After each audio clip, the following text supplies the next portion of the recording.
I'm going to show you guys how I got this really dope design from Kittl to Cricut. Let's go.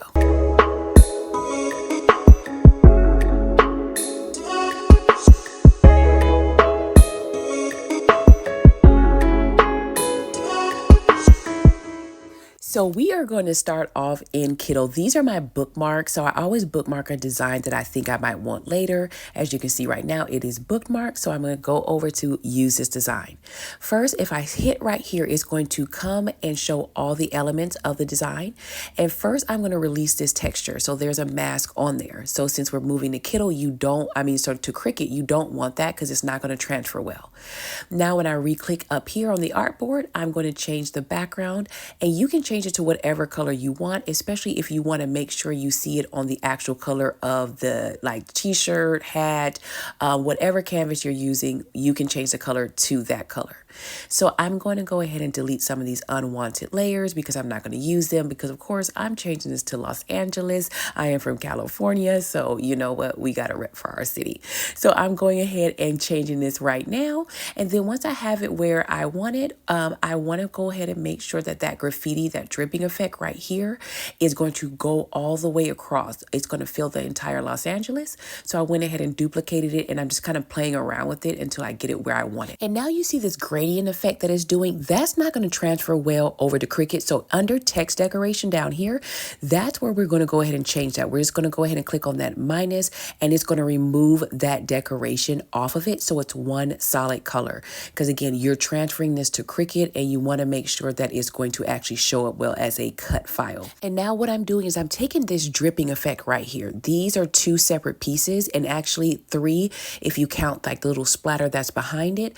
What I want to do is I want to group all these together, and I'm going to move that Angeles out the way. Like this whole thing, I'm going to group together so that when I come to transfer to Cricut, it's one solid piece and not three different pieces. So just keep that in mind. That's going to be one piece, which will equate to one layer.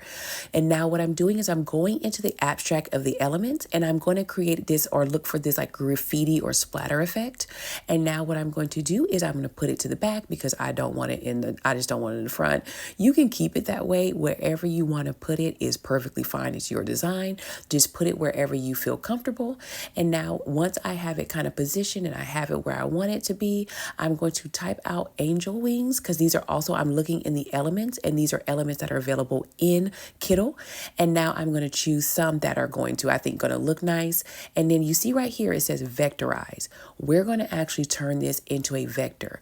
You can choose however many colors you want. I think this image had about 3 different colors that it was comprised of, or the 3 different options, or sorry, 3 different levels of color you can do. But I just wanted one level because again, I'm not trying to make this a big thing. So once I have it, the one color, which is a solid black, and again, you could change that color just like I'm changing the splatter. You could change those wings to whatever color you want, but I just wanted black because I just wanted one solid piece.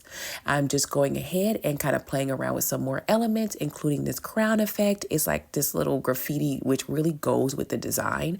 I'm going to end up changing it in Cricut, so don't get married to this one. I ended up changing it out, but this was overall the look I was going for. And you see right here in the document colors, it will always keep track of all the colors that are already in the project, so you don't have to go and look for them again.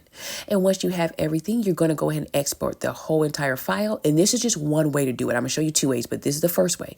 You're going to upload it, and you're going to convert the upload to a multiple layer file. So if you export the entire image or the entire PNG, this is how it's going to come in.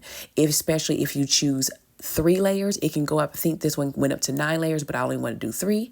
I went ahead and ungrouped it, and this is how it would peel apart. So that would be one layer, the yellow will be another layer, and the red will be the 3rd layer. So you can go ahead and have it like that if you want to. But another way to do it is removing all the elements off of the artboard and you doing it one by one, exporting the artboard one by one, because it's going to upload as a single image.